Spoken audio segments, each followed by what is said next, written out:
Now there are a number of different ideas of rolling an OC1, and my theory is that most people rely too much on the paddle. The convention is to do almost a kayak type roll and come back and then go forward. In reality, what happened with me and what I've observed in a lot of other people is as soon as you turn the blade round to go back, you fall back down again and you fail to roll. So what we see here is it's really important to use the wind up, the hip flick, and then the roll. And so what I'm going to do, some people sort of start with this technique. I began to roll that way, and I've changed it now to more this type technique, where I'm pulling down on that blade and pulling up on this one. That gets the blade out of the water, which is what I actually want to start with, because I want to use a hip flick to start it, not the paddle. And I also have my head on the blade. So what I'm doing is I'm pulling with that arm, and more or less pushing with the head.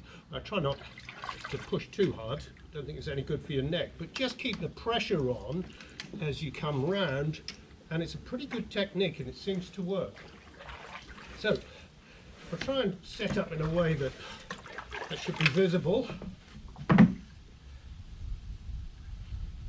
and give it a go.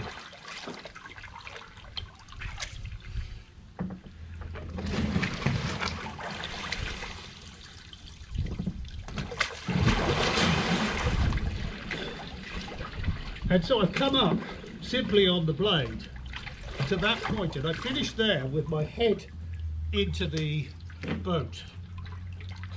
But I've also can, if I need to, can turn it round and pull and get a bit of extra, which is useful in white water when it's a bit more aerated.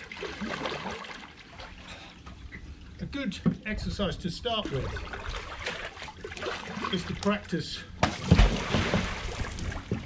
your low braces.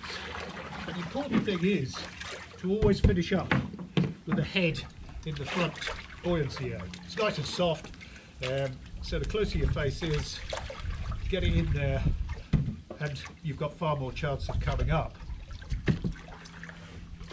and the head not pulling you back down again, because it needs to be as close to the centre of gravity as you're pulling down that last part. So I'll just go through that again, and what I want you to notice is that I try and get the blade right out of the water to start with, so it'll be like that. Wind up, hip flick, and then roll.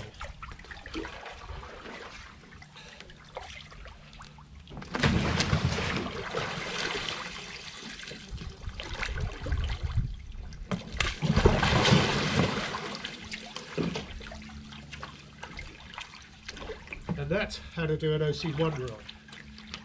And it works just as well the other way.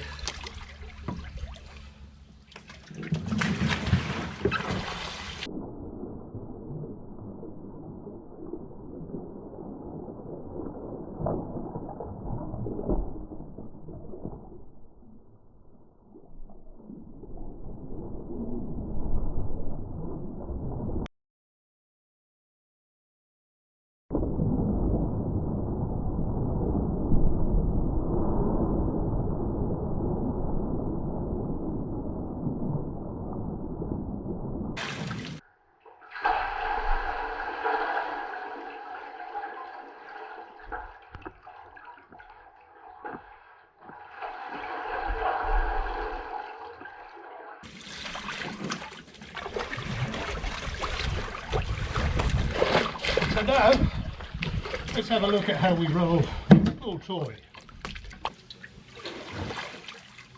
Now, it has to be said, the rolling a pull toy does take a fair bit of strength and skill, so it's not really for the beginner.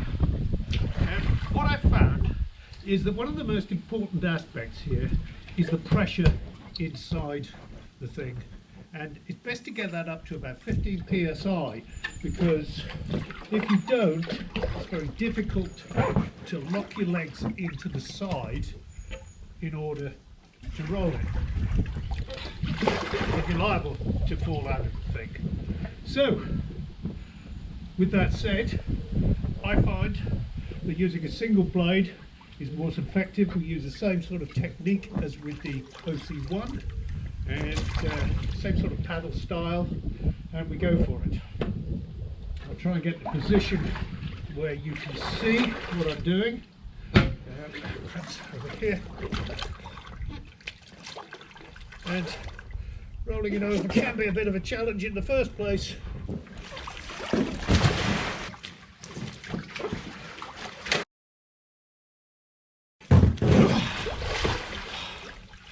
And that's how you do it.